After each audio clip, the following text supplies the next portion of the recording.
सावधान। वंदितु सौवसीदे धुवमचलमणोवमं गदिं पते ओचामि समय पावड मिनमो सुद केवली गणिदं नमः समय साराय स्वानुभूत्या चकासते चित् स्वभावाय भावाय सर्वभावांतरचिने।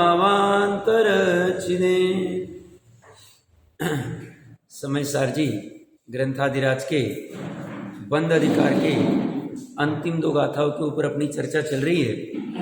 ऐसे तो ये दो गाथाओं के बाद में अमृतचंद्र आचार्य देव के दो कलश है, बहुत ही गजब के सारांश रूप करने वाले हैं। और ये दो गाथाओं के बाद में जैसे न आचार्य देव की टीका में दो अतिरिक्त गाथा भी है, बट कुंद कुंद देव के बंद अधिकार में दो गाथाएं मुख्यता से है। इन दो गाथाओं में आचार्य देव कह रहे हैं कि अधकर्म और औद्देशिक ये जो पुद्गल द्रव्य का कार्य है और इसे अचेतन ही करेगा, जड़ ही करेगा, आत्मा करता नहीं। कौन सा आत्मा? ज्ञानी आत्मा करता नहीं। और जिस जीव को प्रत्याख्यान करना है, किसका? भावबंध का, उस जीव ने तत्वज्ञान पूर्वक ये अधकर्म आदि दोष नहीं लगाने। कल हमने विस्तार से चर्चा की थी।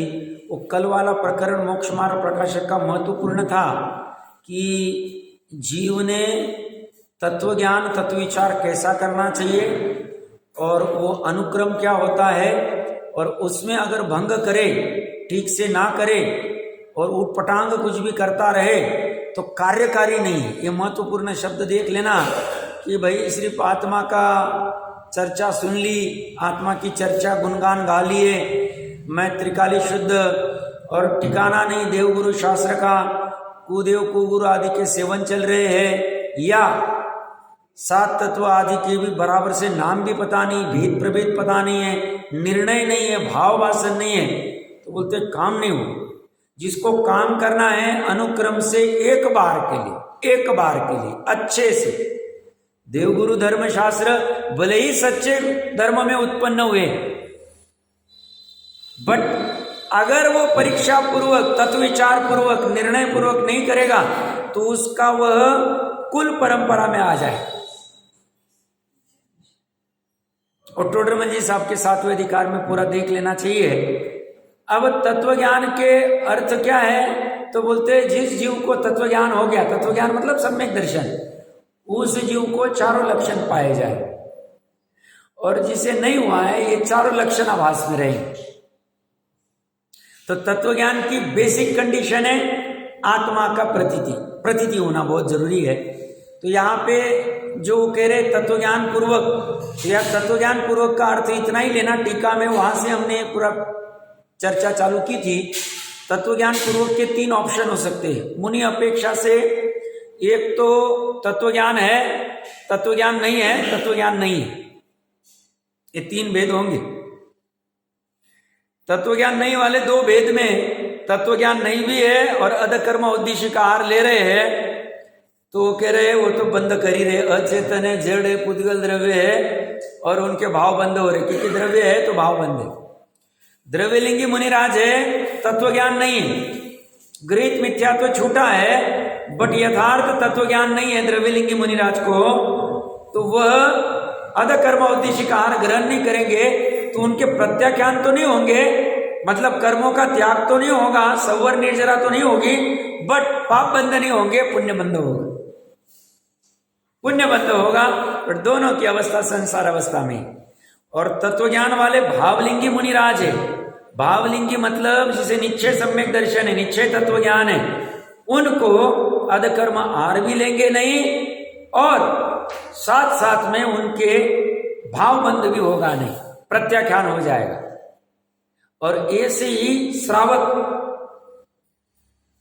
हम तुम जैसे श्रावक भी 3 प्रकार के, एक भावलिंगी श्रावक मतलब सम्यक दर्शन वाला, एक भावलिंग नहीं है मतलब यथार्थ तत्व ज्ञान नहीं है, तो मतलब आत्मा की प्रतीति नहीं है, तो उसमें से ये वाला अगर अधकर्म उद्देश्य का आहार बनाए, बनाने के भाव करे, किसी ने कह दिया तो बना दे उनके निमित्त से, या स्वयं बनाए कि अभी है, तो वो कहता है वो तो बंद करेगा और वो भी पाप का करेगा। दूसरा वाला है तत्व ज्ञान है नहीं, बट अधकर्म उद्देश्य का आहार बना नहीं रहा है, तो उसको, या वो खिला नहीं रहा है, दान आदि नहीं दे रहा है ऐसा, तो उसको संवर निर्जरा तो होगी नहीं, पर हाँ उसके तत्व ज्ञान का अभाव है, बट ऐसा होते हुए भी पुण्य बंध होगा, पाप बंध नहीं होगा, संसार में दुख रूप नहीं रहेगा उतनी प्रमाण में। और तीसरा वाला जो भावलिंगी श्रावक है सम्यक दर्शन पूर्वक, वो तो बनाएगा भी नहीं, खिलाएगा भी नहीं, और साथ में उसके संवर निर्जरा भी होगी। ये तीनों प्रकार के ऑप्शन आ जाएंगे।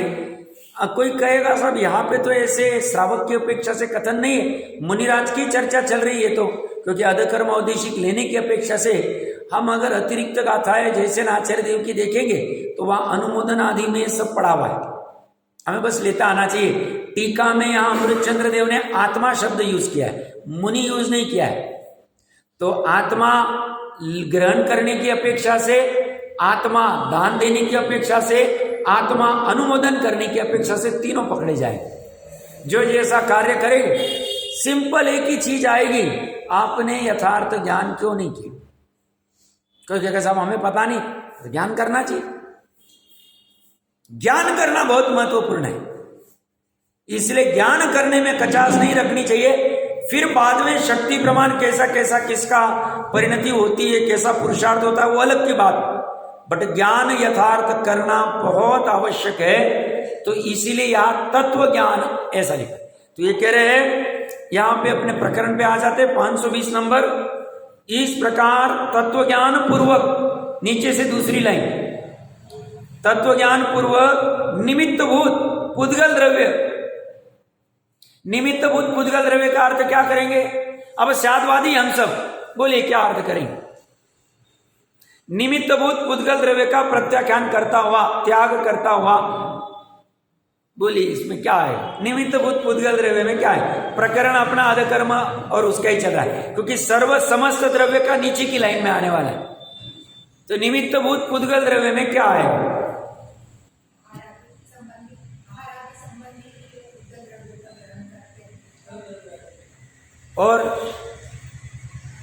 और क्या है?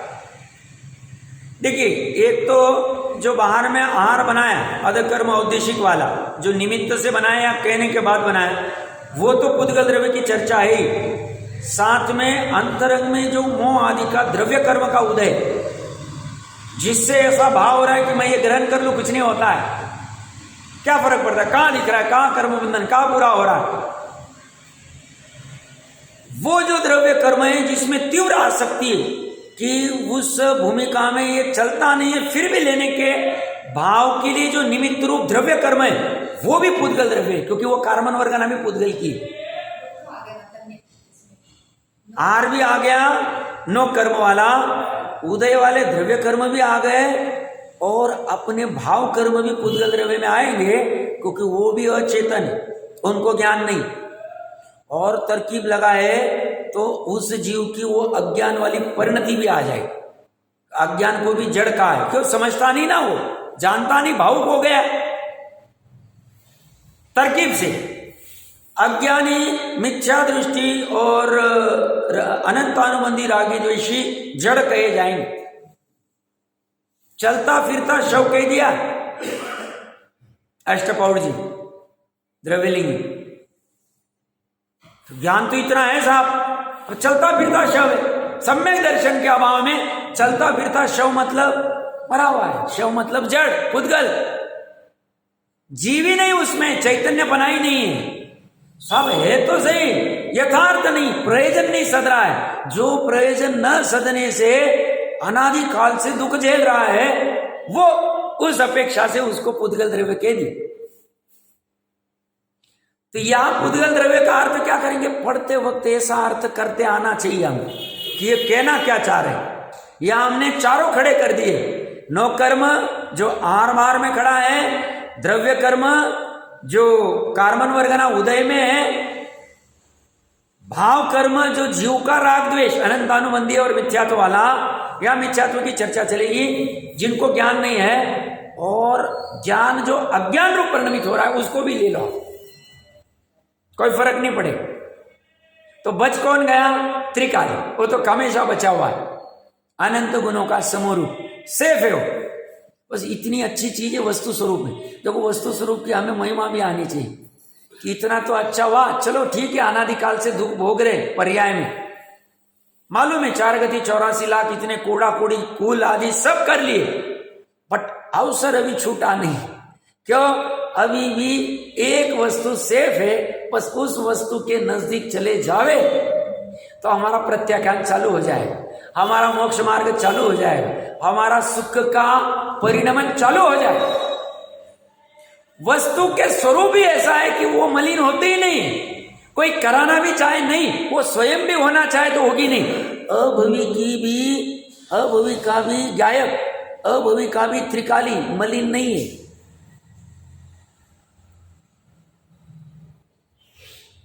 क्योंकि गुण और गुणों का समरूप दृष्टि का द्रव्य कभी भी मलिन होता नहीं, किसी का भी नहीं, किसी का भी नहीं। जैसे धर्मास्तिका, अधर्मास्तिका, आकाश और काल, ये चारों पारिणामिक भाव में ही रहते हैं। इन चारों के अनंत गुण, अनंत गुणों का समरूप द्रव्य, ये तो निर्मल है ही, और इनकी पर्याय भी निर्मल ही चलती, विकारी होती ही नहीं। जीव और पुद्गल में ये थोड़ा सा हो सकता है। अब क्यों होता है? सहज होता है, ये भी स्वभाव है। ज्ञेय अधिकार में लिया, विकारी पर्याय भी 124 126 गाथा होनी चाहिए प्रवचन सार जी की, तो वहां विकारी पर्याय भी स्वभाव है, स्पष्ट है टीका में अमृत चंद्र देव है। बट हाँ, अब विकारी पर्याय स्वभाव है तो होने दो साहब। हमें दुख अच्छा नहीं लगता है तो हमें जैसे विकल्प आता है ये दुख से कैसे छूटू, तो समझना तुम्हारा पुरुषार्थ आ गया। तुम्हारा पुरुषार्थ आया तो तुम्हारी अभी यथार्थ सुखी होने की स्वभाव वाली यथार्थ पर्याय लक्ष्य से होना चालू हो जाएगी, तो वो करने में बाधा नहीं। उपदेश तो, क्योंकि ये भले ही स्वभाव है विकारी पर्याय भी, बट वो आकुलता देती और आकुलता अच्छी लगती नहीं, बस इतनी बात है। तो ये कह रहे पुद्गल द्रव्य में क्या लेना? तत्व ज्ञान पूर्वक निमित्त भूत पुद्गल द्रव्य का प्रत्याख्यान करता हुआ, त्याग करता हुआ, मतलब उस बाहर के 9 कर्म वाले आहार का भी त्याग किया, अध कर्म औद्देशिक, वो अंदर वाले कर्म का भी त्याग है, उदय नहीं द्रव्य कर्म का, और ऐसे भाव कर्म भी हो नहीं रहे, और ऐसा अज्ञान भी नहीं हो रहा, चारों का त्याग कर दिया उसने। तो पुद्गल द्रव्य का प्रत्याख्यान करता हुआ, त्याग करता हुआ आत्मा, मुनि तो अभी लिखा है, या आत्मा ग्रहण करने वाला, दान देने वाला, अनुमोदन करने वाला, कराने वाला, चारों आत्मा आ गए। जो जैसी भूमिका में वैसा लगा लेना, नहीं तो ऐसा नहीं, हम तो श्रावक, हमें क्या पढ़ते, तो मुनि की बात चल रही थी, देखो सब मुनि मुनि मुनि लिखा। अरे भैया, मुनि को ग्रहण अपेक्षा से लिखा है। तू अगर अध कर्म उद्देशिक आहार लोभवश या कुछ अन्य कारणवश बनाता है, देता है, देने के भाव करता है, तो तू भी डूबेगा, वह तेरा भी प्रत्याख्यान नहीं हुआ ऐसे पुद्गल द्रव्य। अपने को बचाना चाहता है तो एक गाथा से अच्छे से समझ लेना। हाँ, अपने दुख अच्छा लगता है तो फिर करते जाओ, जो कर रहा है करो, फिर क्या करें। जब सुधेगी सुधेगी, नहीं सुधेगी नहीं सुधेगी।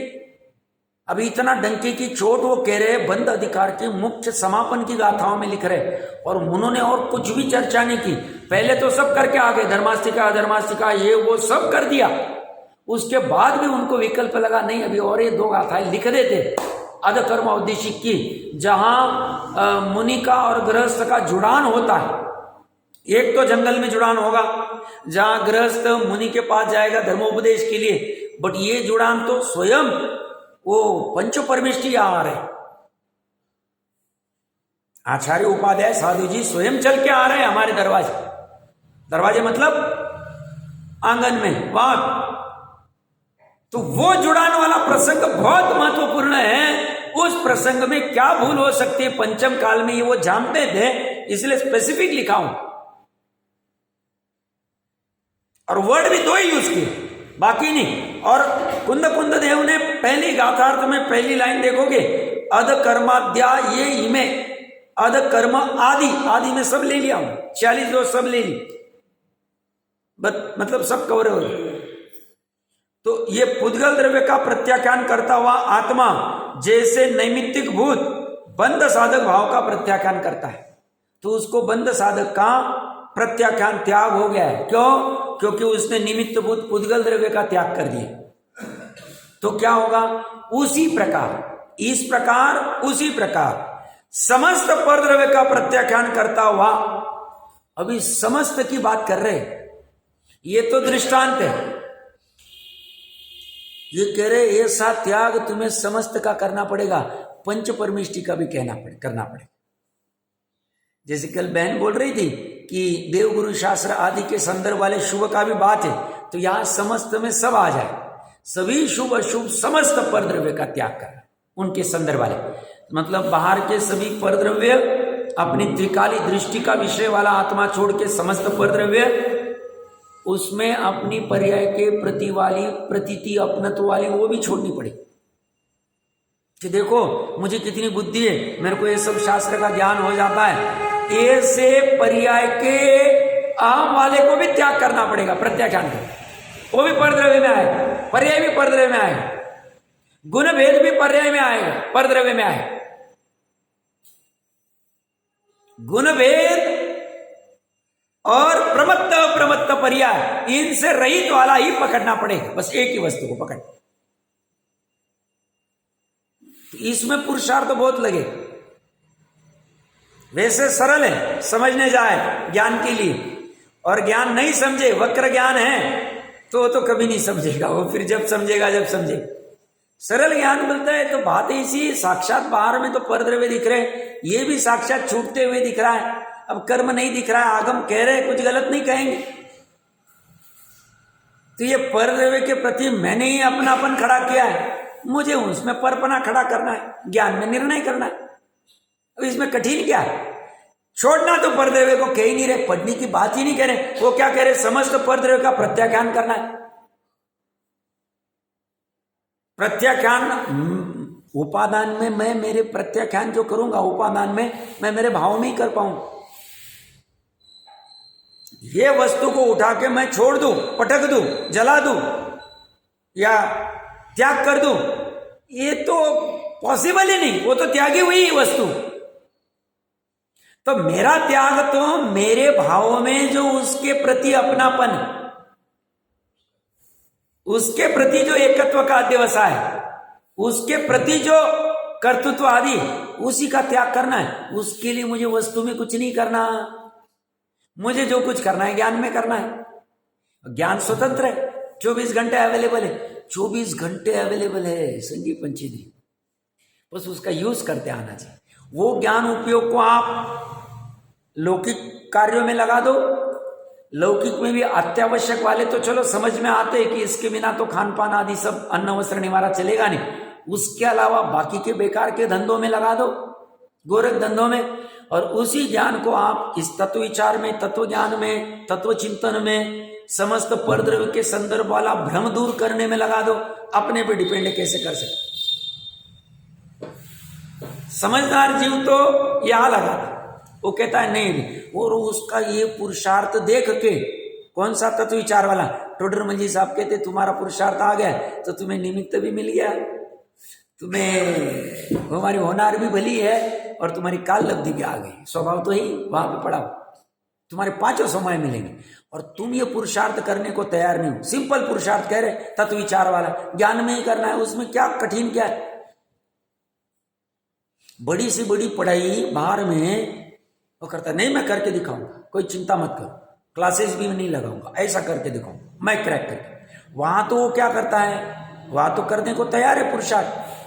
फिर ये कहते हैं जैसे लौकिक का न असंभव होते हुए भी मैं करके दिखाऊंगा, और वहां प्रयास भी करता है, ये यहाँ पे भी करना चाहिए, क्योंकि इसमें सब मिलेगा क्या भैया? जो तुझे धन आदि कह रहे हैं ये तो मिलेगा नहीं, तो कहेगा तू ये करेगा और सामने से कोई धन आएगा, नहीं मिलेगा। हाँ, तुझे जो सुख मिलेगा उसकी हम महिमा नहीं गा सकते, कल्पना नहीं कर सकते, वचनों में आ नहीं सकते। ज्यादा से ज्यादा हम कहेंगे अतीन्द्रिय सुख। अतीन्द्रिय सुख वचन कहने से उसका फीलिंग नहीं आता है, वो तो जब वेदन करेंगे तब पता चलेगा अतीन्द्रिय सुख किसे कहते हैं, अनाकुल सुख किसे कहते हैं। तो वो वाला तो वो तो अनुभव में आएगा, वचनों में तो अतीन्द्रिय में क्या पता चलता है। तो वहां हाँ, तुझे जो पैसे की बात कर रहा है, तो पैसे कमाने के लिए ये स्वाध्याय आदि तत्व विचार करेगा तो तेरा तत्व विचार भी ठीक से होगा नहीं और पैसे भी आएंगे नहीं, पापी बनेगा। बट तू तत्व विचार करने के भाव से तत्व विचार करता है, वस्तु स्वरूप जानने के भाव से करता है, अपने दृष्टि के विषय को पकड़ने की प्रतीति करने के लिए कर रहा है, सच्चा सुख प्राप्ति के लक्ष्य से कर रहा है, तो ये सहज में तेरे पुण्य भी बनते जाएंगे और सहज में उदय में भी आते जाएंगे, सहज में होगा। उसके लिए करना मत, करेगा तो पाप बंद होगा, लोभ होगा। और तू उसके लक्ष्य से नहीं कर रहा है, वस्तु स्वरूप तत्व ज्ञान के लिए कर रहा है, तो तेरे काम हो जाए। और ये ज्ञान वो कह रहे समझ, तो समझ तो पर द्रव्य बस ये एक एक को निकालता रहता है, तो एक अंत में जाके चिंतन क्या करेगा? तो एक एक के प्रति का जो अपना भ्रम है दूर करेगा, बाहर में कार्य करते हुए दिखेगा। शांतिनाथ, कुंतुनाथ, भरत जी आदि बाहर में 96,000 के साथ जो यथायोग्य करना है वो करते हुए दिखेंगे, अपनी सेना के साथ जो यथायोग्य करना है वो करते हुए दिखेंगे, अपना जो भी भोजन आदि सब करते हुए दिखेंगे, बट फिर भी करते हुए नहीं दिखेंगे,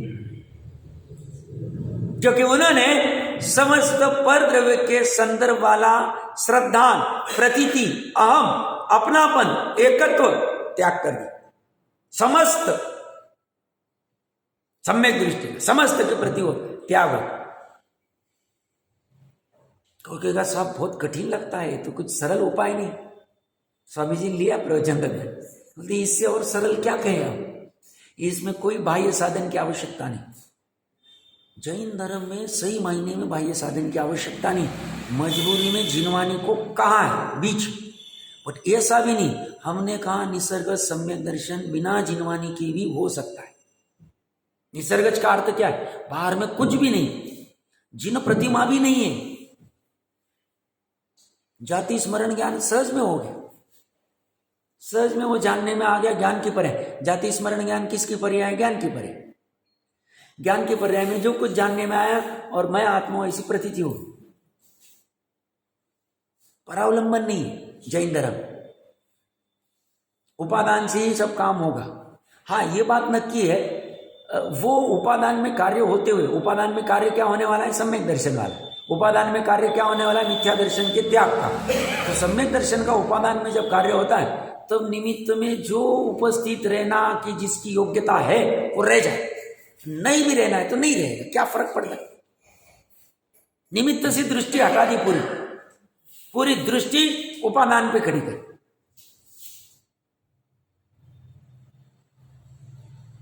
पंचम काल वगैरह ये सब मानते हैं कि हमारे उपादान में ऐसे भाव ही नहीं आएंगे कि ऐसा भाव लिंग लेके शपक श्रेणी चढ़ के केवल ज्ञान कर ले और फिर निमित्त रूप में पंचम काल कहा जाएगा, निमित्त रूप में कहा जाएगा साहब आपका वज्र ऋषभ नाराज सनन नहीं। ठीक, हमारी भी योग्यता नहीं और काल की भी निमित्त रूप में है या अन्य अन्य आएंगे, बट हम अगर स्वयं उपादान से सम्यक दर्शन प्राप्त करना चाहे तो बाहर में निमित्त रहे ना रहे चलेगा। निसर्गज वाला आराम से हो सकता है, उसमें कोई बाधा नहीं। तो ये कह रहे समस्त परद्रव्य का प्रत्याख्यान करता हुआ, त्याग करता हुआ, कहा? भाव कर्म में, भावों में उसका त्याग करता हुआ आत्मा उसके निमित्त से होने वाले भाव का प्रत्याख्यान करता। अब हम जैसे जीवों ने क्या लेना? हमने ऐसा नहीं कहना कि मुनिराज के लिए या सिर्फ दान के लिए, हमने ऐसा लेना चलो अपनी भूमिका में हम जहां खड़े वहां पे हमारे अभक्ष का प्रत्याख्यान हो सकता है, बाजारू चीजों का प्रत्याख्यान हो सकता है, क्या त्याग हो सकता है। तो उसका अगर बाहर के उस बाजारू चीजें हमने लाई नहीं, लाके हमने भोगी ही नहीं, ग्रहण ही नहीं की, खान पान आदि संदर्भ में जो भी कोई होगी, तो उतने प्रमाण में वो कहते हैं उसके निमित्त से होने वाले भाव का प्रत्याख्यान हो गया। अभी सम्यक दर्शन वाला, शुद्ध उपयोग वाला दूर है, होने दो दूर उसको। और इससे क्या लेंगे? हमने समस्त में से इतने का त्याग कर दिया, हमें लाना ही नहीं, हमें ग्रहण ही नहीं करना, हमें विकल्प ही नहीं जुड़ाने, छोड़ो इनको। तो वो कह रहे उतने प्रमाण में तुम्हारे भाव का प्रत्याख्यान हो जाए, और उतने प्रमाण में तुम्हारे भाव नहीं आए, उतने प्रमाण में तुम्हारा भाव बंध नहीं होगा। भाव बंध नहीं होगा, तुम्हें वैसा दुख भोगना नहीं पड़ेगा। चरणानी योग पूरा खड़ा है, ले लेना यार। प्रत्याख्यान मतलब त्याग, लेते आना चाहिए हमें, ऐसा नहीं कि है नहीं, है तो क्रम से करो उसका। रात्रि भोजन आदि का, आलू प्याज सब प्रतिष्ठित क्या क्या है, इन सब का, इन सब पर द्रव्य का, ये नो कर्म है, इनका हमने त्याग कर दिया। हमने बाजार से लाई नहीं सब प्रतिष्ठित वनस्पति, ज्ञान कर लिया। सिर्फ आलू प्याज नहीं, ये भी नहीं लाया, घर वालों को प्रेम से समझा दिया, भैया हमको ऐसा करना है अपने को, भगवान ने ऐसा कहा है, सर्वज्ञ ने ऐसा कहा है, हम नहीं कह रहे। तो हम समस्त परद्रव्य का मान लो अभी भाव से नहीं त्याग कर सकते, बट बाहर वाले नो कर्म हम अभी वर्तमान में मान लो 100 पदार्थ ग्रहण कर रहे, उसमें से मान लो 60 अभक्ष्य, उन अभक्ष्य का, परद्रव्य का, नो कर्म का हमने त्याग कर दिया। उनके निमित्त से होने वाले हमारे भाव का भी त्याग हो गया, उनके निमित्त से होने वाले हमारे भाव बंध का भी त्याग हो गया। तो सब क्या होगा, हमारी उतनी कर्म बंधन घट गए, पाप घट गया, उत्पन्न होने वाला दुख घट गया, आकुलता घट गई, हो गया पाप। फिर बच गए 40, देखेंगे करते, प्रोसेस चलती रहेगी। कब तक? कल पढ़ा था, जब तक सम्यक दर्शन नहीं होता है अनुक्रम से सही करता जाता है, जब तक तब तक। पढ़ लेना आवाज, करता जाए। ये दूसरे के लिए नहीं कर रहा है, अपने लिए कर रहा है, किसी को दिखाने के लिए नहीं कर रहा है मैं कितना धर्मी हूं। इसे तो खुद ही लगता है बस हो गया, अभी ये वापस का झंझट, वही जन्म, वही मरण, वही रोग, जरा, बुढ़ापा, ये सब चक्कर, ये पैसे कमाओ, सुबह हो गई, अभी संडे खत्म हो गया, अभी मंडे वापस, अब 15 अगस्त की छुट्टी खत्म हो गई वापस, अभी अच्छा था राखी में थोड़ा मजा आ गया, ये हो गया वापस, अभी वही का वही दुकान पे जाके बैठो, माल आया नहीं, ये नहीं हो रहा है, बारिश गिर रही, ये हो रहा है, वो हो रहा है, वो पैसा नहीं दे रहा है, वो केस चल रहा है, सब लफड़े करने की कब तक करें? अभी बाहर में करेगा भी, बट अंदर से वो टूटता जा रहा है, क्योंकि उसे लग रहा है करने योग्य नहीं है। करने योग्य, ग्रहण करने योग्य एकमात्र त्रिकाली शुद्ध आत्मा है, ऐसा उसको बड़ी भूमिका में लगता है। अभी सम्यकत्व हुआ नहीं, कोई बाधा नहीं, सम्यकत्व सन्मुख खड़ा है, उस अवस्था में भी उसके ये भाव होते हैं, होने चाहिए। हो रहे तो अच्छी बात है, सहज में हो रहे, उसको अपनी शक्ति प्रमाण पुरुषार्थ में चालू रखना चाहिए। कब तक? जब तक, तब तक लगा लेना फिर उसमें पूरा, वो छोड़ना ही नहीं उसको। वो चींटी को देख के गिरे तो 50 बार गिरे, 500 बार गिरे, कितनी बार भी गिरे, हम चढ़ेगी, हमें वो करना ही। तो समस्त द्रव्य के संदर्भ वाला जो प्रत्याख्यान नहीं किया था, जीव ने नहीं किया था, अब जीव का ज्ञान ही उसका तैयार हो गया करने को, और साथ में बाकी सब तैयारी हो गई। ये अगर उपादान में, तो टोडरमल जी साहब का जो 90 अधिकार में पुरुषार्थ की चर्चा थी, पुरुषार्थ इस पर्याय को ही कह रहे, पुरुषार्थ गुण को करना नहीं, पुरुषार्थ द्रव्य को करना नहीं, दृष्टि गुणों के समरूप, पुरुषार्थ पर द्रव्य को करना नहीं, कर नहीं सकता है। पुरुष पर द्रव्य का पुरुषार्थ मेरे काम का नहीं, तो अभी बच गई पर्याय, क्योंकि 3 लोक में कैसे बना है, प्रवचन सार पढ़ना चाहिए। अभी सहज में पढ़ रहा है इसलिए बोल रहा हूं मैं। ज्ञेय अधिकार में पूरी विश्व व्यवस्था गजब, सामान्य वाली भी बताई और विशेष वाली भी बताई। तो पूरा 3 लोक द्रव्य गुण पर्याय के अलावा है नहीं, और द्रव्य गुण पर्याय में भी स्वद्रव्य गुण पर्याय, पर द्रव्य गुण पर्याय, बस ये 2 ही।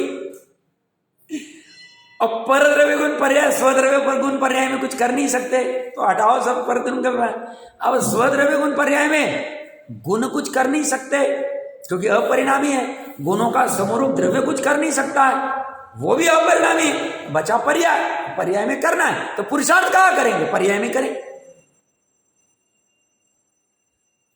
पुरुषार्थ और कहीं करने योग्य नहीं, अपनी पर्याय में करने योग्य। बहुत सरल है धर्म, और इन्होंने तो बहुत सरल कर दिया। तो बस करने की अपना जज्बा होना चाहिए, अपनी भावना उठनी चाहिए, उस अनुसार सब मार्ग खुलते जाए। तो समस्त परद्रव्य को सब कैसे करो, तो कहते इससे और इजी चीज नहीं कोई ज्ञान के लिए, और इससे कठिन कोई नहीं अज्ञान के लिए। ज्ञान करना चाहे तो समस्त का त्याग कर देगा, और इस प्रकार क्या होगा इसका फायदा, तो द्रव्य और भाव को निमित्त नैमित्तिकता, मतलब द्रव्य प्रतिक्रमण हो जाएगा, भाव प्रतिक्रमण हो जाएगा। द्रव्य अप्रतिक्रमण का त्याग हो जाएगा, भाव अप्रतिक्रमण का त्याग हो जाएगा। अप्रतिक्रमण अप्रत्याख्यान चर्चा चलती आ रही है। भावार्थ में वो कह रहे यहां अधकर्म और उद्देशिक आहार के दृष्टांत से द्रव्य और भाव की निमित्त नैमित्तिकता दृढ़ की, दृढ़ एकदम मजबूत कि ये निमित्त नैमित्तिक है। मतलब तुम ऐसी होशियारी नहीं करना कि साहब मैं नग्न हूं, नग्नता ले लिए, 5 महाव्रत ले लिए तो मेरे निरंतर पल रहे, मैं फिर अधकर्म भी ले लूं, औद्देशिक भी ले लूं, या कुछ भी करूं, भगवान की आज्ञा है नगर के बाहर रहना और मैं नगर में भी रह जाऊं, मेरा कुछ होगा नहीं। तो ये कहते हैं ये द्रव्य और भाव की निमित्त नैमित्तिकता है। ये ले ले भैया, तेरा बाहर में द्रव्य दिख रहा है, हमें भले ही तुम्हारे कर्म दिख नहीं रहे, हमें भले ही तुम्हारे भाव दिख नहीं रहे, बट तुम्हारे बाहर में सहयोग है, तुम्हारा काम तमाम हो गया। तुम्हारा द्रव्य बंध भी हो रहा है, भाव बंध भी हो रहा है। नए द्रव्य बंध मतलब द्रव्य कर्म का बंध हो रहा है, और नए भाव बंध मतलब तुम भाव कर्म वो भी ऐसे ढीले वाले नहीं, वज्रलेप वाले, मिथ्या तो अनंतानुबंधी वाले बन रहे। तुम अपना ही बुरा कर रहे हो। कितने 10, 20, 40, 50 साल के ये लोभ के वश, रति के वश, जो भी कुछ मान के वश, जो भी कुछ होगा दिमाग में। और दान देने वाला भी क्या करता है, ये इसी गड़बड़ करता है, भावुकता,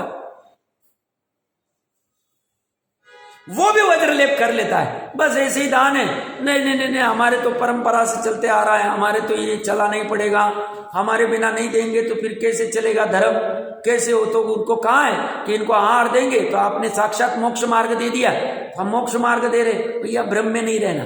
मोक्ष मार्ग दान किसको कहना, सुपात्र कौन है, उत्तम सुपात्र कौन है, ये सब पढ़ना चाहिए जिनवानी से।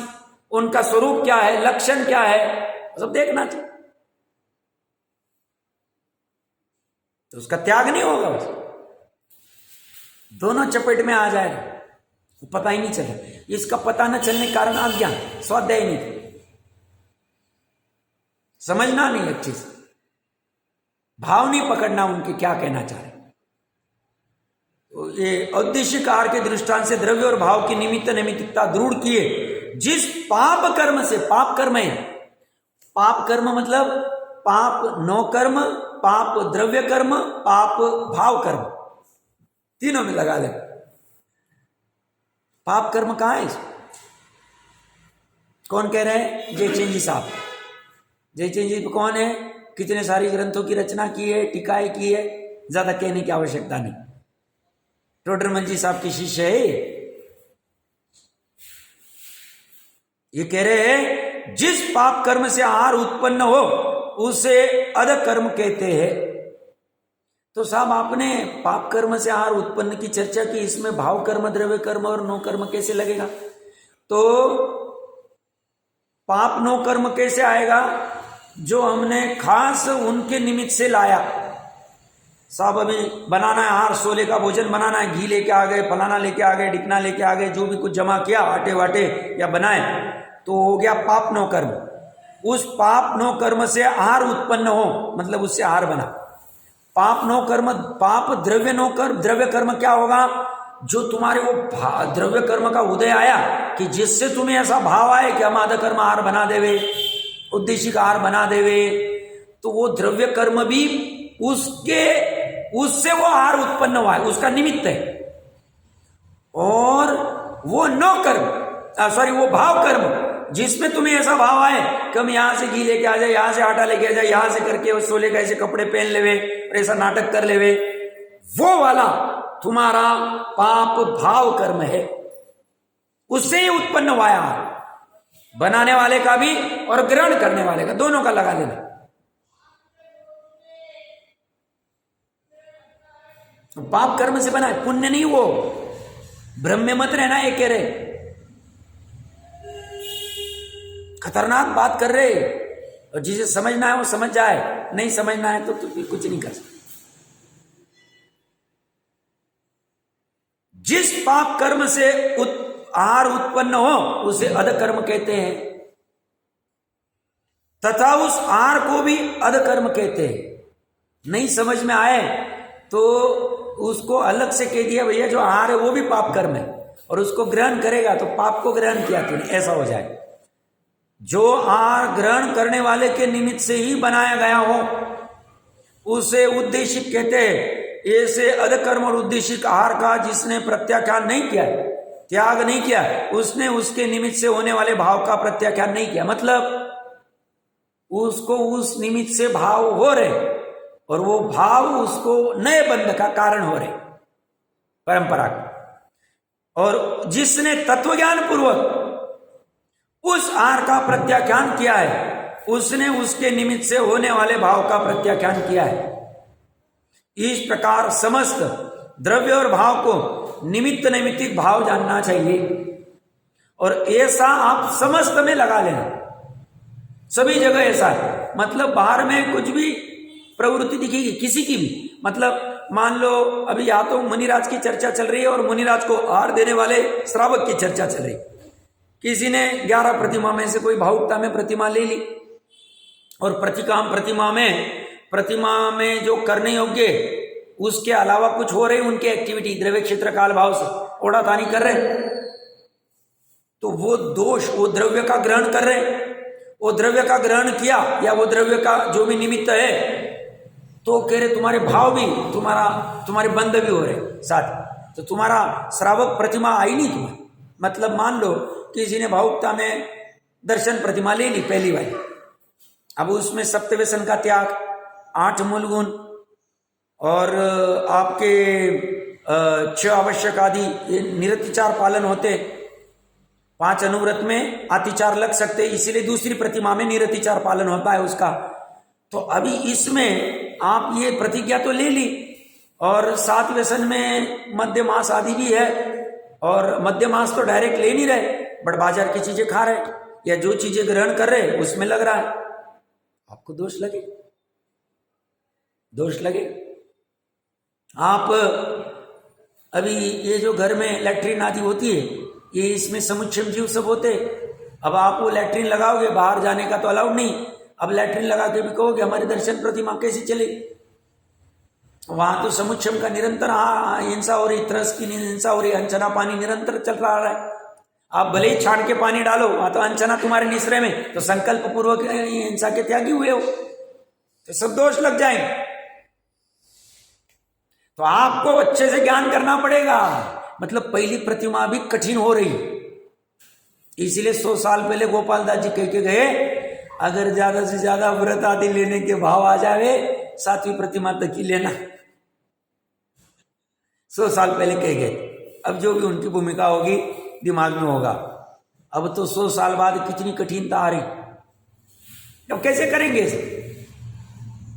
आप कह रहे नल का भी पानी लेके आ जाओ, जीवानी अगर बराबर से नहीं पहुंचाए तो दोष लगता ही।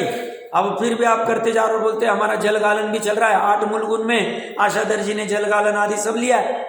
अब जलगालन आप ऊपर की टंकी में पानी पड़ा है, वो आते वक्त ही क्लोरीन वगैरह मिक्स करके आ रहा है, वो पानी छान के कर रहे हो और उसी की जीवानी वहीं पे दे रहे हो, हम भी ऐसी कर रहे हैं, तो उसमें कहा आपको तो प्रॉपर हो ही नहीं रहा आपको, और फिर भी आप प्रतिमा लेके खड़े,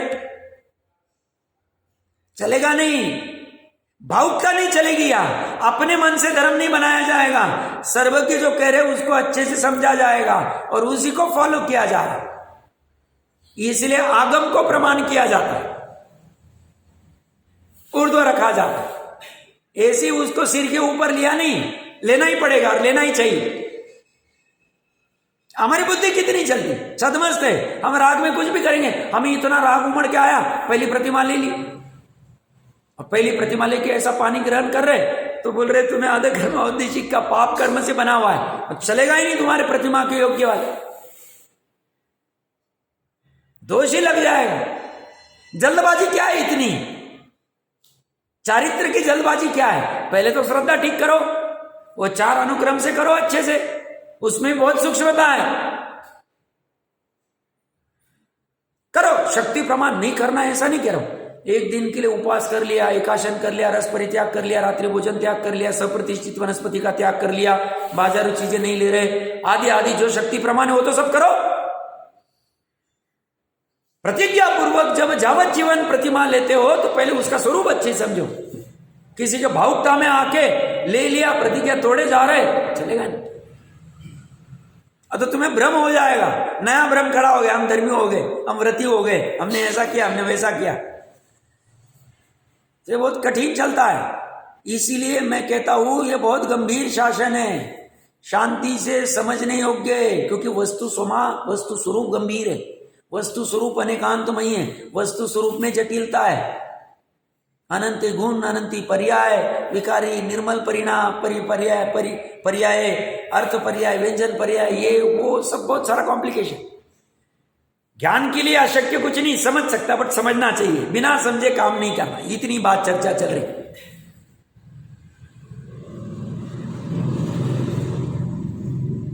तो मैंने प्रकरण क्या खड़ा किया, यहां सिर्फ मुनि को ही खड़ा नहीं करना, तो उपलक्षण से दृष्टांत, बाकी सब जगह खड़ा कर लेना, और फिर कौन कहा कैसे क्या हम खड़े, क्या करना चाहिए, कैसा लक्ष्य करना चाहिए, वो निर्णय करना चाहिए।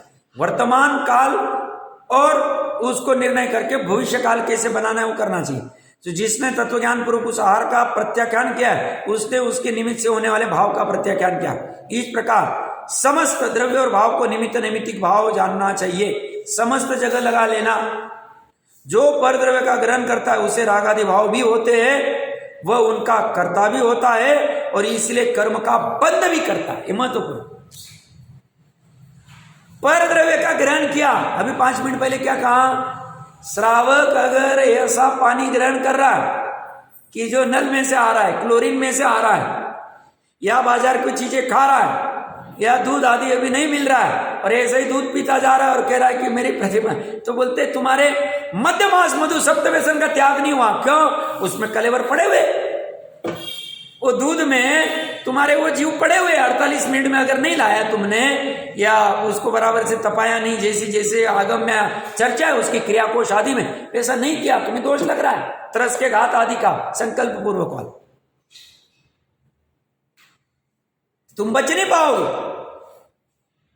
तुम भले ही बाहर में गप्पे लगा के किसी अज्ञानी को तुम गुमराह कर दो, बट ज्ञानी कहते हैं हमारी दृष्टि से तो तुम डूबे हो, और हमारी दृष्टि को क्या करना है, तुम्हारे कर्म बंधन चल रहे या बंध की चर्चा चल रही, छूटे नहीं है।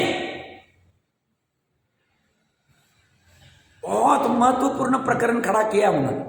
मैं इसलिए जल्दबाजी नहीं कर रहा हूं आगे बढ़ने की, क्योंकि दिमाग में बहुत सारे कीड़े बने। मुझे पता नहीं कितने लोगों ने चरणानियोग के शास्त्र अच्छे से पढ़े होंगे, पढ़ने चाहिए, रत्नकंडक जी पढ़ना चाहिए, संयम प्रकाश जी पढ़ना चाहिए, मूलाचार्य जी पढ़ने चाहिए, समझना चाहिए कैसा स्वरूप होता है, क्या क्या कथन है, द्रव्य से कैसा है, क्रिया से कैसा होता है, सब चीजें समझनी। एक एक ही लगाना नहीं चाहिए, कितना लगेगा एक एक, फिर थकान आ जाते। हाँ मालूम है शुद्ध आत्मा की चर्चा वही चलेगा, ये तो थोड़ा सा लगाना चाहिए, उसमें अवसर है। तो ये महत्वपूर्ण क्या करे, जो पर द्रव्य को ग्रहण करता है, बाहर में दिखा, उसके राग आदि भाव भी होते हैं, वह उनका कर्ता भी होता है और इसलिए कर्म का बंध भी करता है। और यह कर्म का अर्थ मिथ्यात्व कर्म और अहंतानुबंधी वाला कर्म, एकत्व के अध्यवसाय के साथ होने वाला कर्म है, ये नक्की रखना। समय सार में इसी की चर्चा है। समय सार में अप्रत्याख्यान प्रत्याख्यान संजलन के निमित्त से होने वाले 117 120 प्रकृति में से 41 प्रकृति को छोड़ के बाकी की चर्चा ही नहीं। कई टीका में लिखा होगा गुणस्थान आदि की चर्चा जैसे आचार्य देव की आती, बट मेन फोकस 41 प्रकृति की निरोध का है, मेन फोकस निश्चय सम्यक दर्शन का है, उसी की बात मेन चलेगी। तो ये पर द्रव्य का ग्रहण भी किया पर द्रव्य के ग्रहण करते वक्त रागादि भाव भी हुए, रागादि भाव करते वक्त कर्ता भी बना, और कर्ता हुआ तो कर्म का बंध भी किया।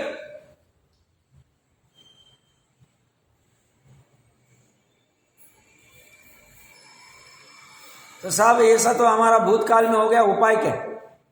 वर्तमान और भविष्य में घटाओ, हटाओ, छोड़ो एक, और भूतकाल के लिए प्रतिक्रमण कर लो। शांति से एकांत में बैठ के अपने आत्मा की भर्त्सना करो कि तूने ज्ञान क्यों नहीं किया, तू भावुक क्यों हो गया। बैठो एकांत में, करो अपना कल्याण करना चाहते। उपाय इतना ही कि भूतकाल के लिए प्रतिक्रमण प्रायश्चित, वर्तमान और भविष्य के लिए त्याग करो, काम हो जाए। नहीं करना है तो चलते रहे। जब आत्मा ज्ञानी होता है और तो बंध भी चलता रहे, एक समय प्रबद्ध, समय प्रबद्ध, समय प्रबद्ध। जब आत्मा ज्ञानी होता है तब उसे कुछ ग्रहण करने का राग ही नहीं होता है, ऐसे सब करने का कुछ ग्रहण करने का राग नहीं होता है। मतलब सब कुछ ग्रहण करने का राग नहीं, तो मुनिराज ने ये मुद्रा क्यों धारण की बिना राग की? वो जो उन्होंने ये मुद्रा बाहर में जो दिख रही है उनकी, ये उनका शरीर का कर्ता निश्चय से शरीर है। एक अंदर में उनके संजुलन के तीव्र कषाय का उदय है, उसका कर्ता वो द्रव्य कर्म है। और अंदर जाओगे तो आत्मा में जो चारित्र मोह का राग उत्पन्न हुआ है संजुलन वाला, उसका कर्ता जीव, वो मुनिराज है। पर उसी समय में कुछ भी ग्रहण करने का राग नहीं है। यह श्रद्धा की तरफ देख के बोल रहे और ज्ञान की तरफ देख के बोल रहे। यह वो बोल रहे हैं श्रद्धा की प्रतीति, श्रद्धा उसकी स्वामी नहीं हो रही, श्रद्धा उसको उपादेय नहीं मान रही। चारित्र को राग उत्पन्न हुआ है, ग्रहण भी करेगा, बट यह श्रद्धा टूटी हुई वायु पे, और ऐसा सहज होता है, ऐसा हो सकता है क्योंकि श्रद्धा की परिणति भिन्न है, चारित्र की परिणति भिन्न है। श्रद्धा अपनी स्वतंत्र है, उसने अपनी स्वतंत्र परिणति खड़ी की। वो कह रही मैंने हम करूंगी इसमें, मैं तो हम मात्र एक द्रव्य में करूंगी। तो इसीलिए कहा उसे कुछ ग्रहण करने का राग नहीं, श्रद्धा की तरफ देख के कहा। और जो ग्रहण करने का राग है उसको गौण कर दिया, क्योंकि वो संजुलन का है, देशघाती स्पर्धक प्रकृति है, छोड़ो ना उसको। इसलिए रागादि रूप प्रणमन भी नहीं होता है, तो नए भाव कर्म नहीं होते, और इसलिए आगामी बंध भी नहीं होता है। इस प्रकार ज्ञानी परद्रव्य का कर्ता नहीं है। ये चर्चा चली है, जैसे न आचार्य देव की टीका और उनकी दोनों गाथा है अतिरिक्त, इसकी चर्चा करते हैं।